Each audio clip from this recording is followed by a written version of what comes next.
Whee! No, I knew when I saw this I had found a winner.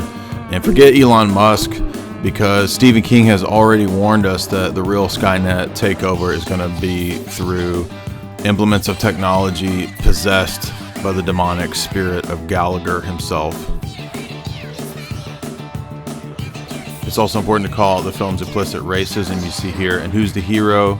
Aryan Emilio Estevez. Or should I say Estevez? Instead of Emilio Estevez, Stephen King originally wanted the boss, Bruce Springsteen, to play the lead role. But Dino De Laurentiis didn't know who Bruce Springsteen was.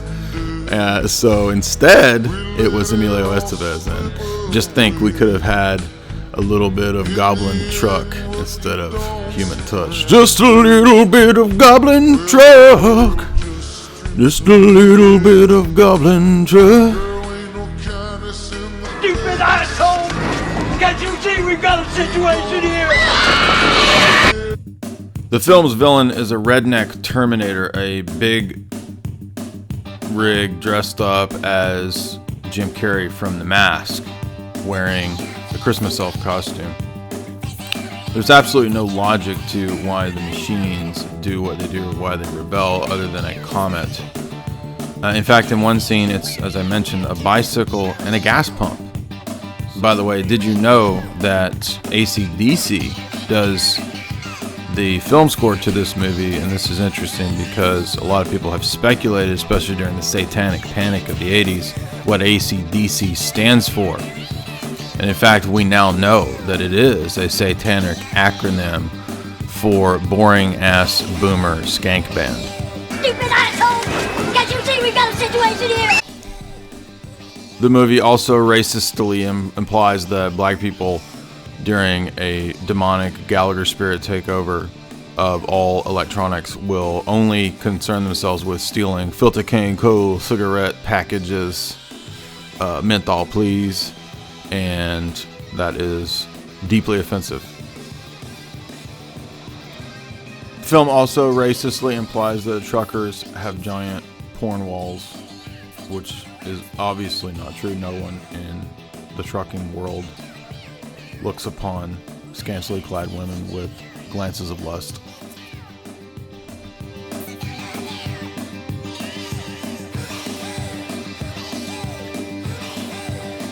Stephen King also admits that in the 1980s he struggled with drug and alcohol addiction, and that definitely had an impact on the film's execution. In fact, he remembers blacking out and not a lot of making some of these movies. That would actually explain quite a bit when it comes to not just Maximum Overdrive, but actually a lot of Stephen King films. Maximum Overdrive itself induces blackout if you watch it. One of the movie's homicidal machines actually injured the cinematographer, so the ritual invocations of the spirit of demonic Gallagher were successful in this film. Stephen King actually did invoke, apparently, the reality that he sought in this film, because one of the machines actually took out the eye, the right eye of one of the production crew cinematographer.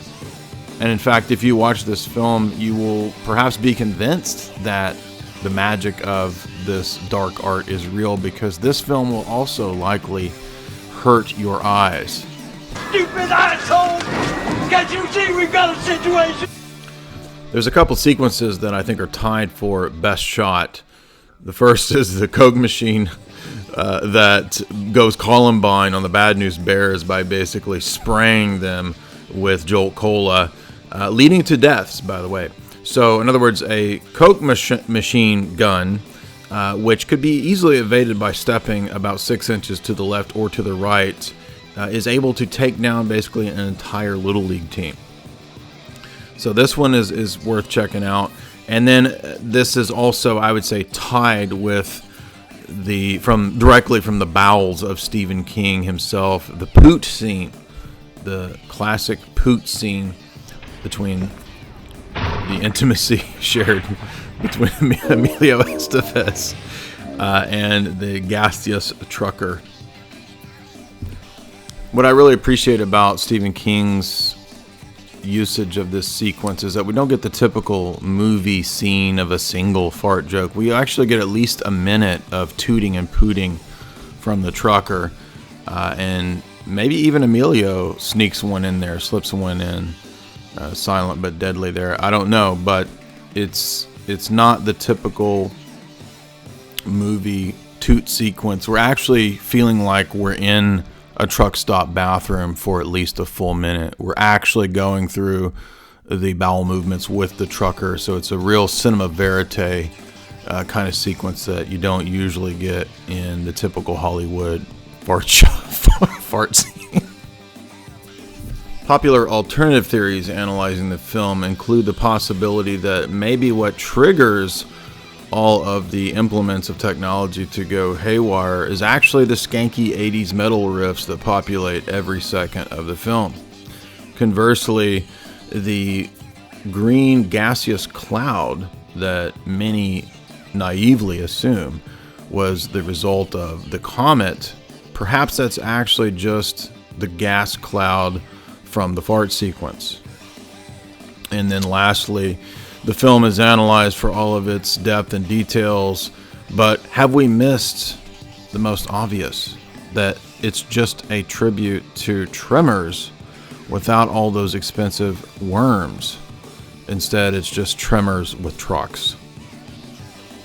Other alternative theories also include the possibility that this is the origin of the Transformers, because the twist, the trucks actually are circling because it's mating season. They actually want to mate with the people to repopulate the earth with retarded Transformers. And these Transformers are more than meets the eye, because in the midst of the apocalypse, the AI trucks knew that all the humans would want to do is hump and eat cupcakes. And that's essentially what they do. The apocalypse occurs, the entire society is falling apart, and what does Emilio Estevez tell us to do? Hump and eat cupcakes. And the robots knew this, and so they knew that they could repopulate the earth with retarded Transformers. Thank you. If you like this analysis, be sure to subscribe below, click the notifications button. Be sure to buy every Skank album by AC/DC. And go to jaysanalysis.com and buy my book, signed copies of Esoteric Hollywood.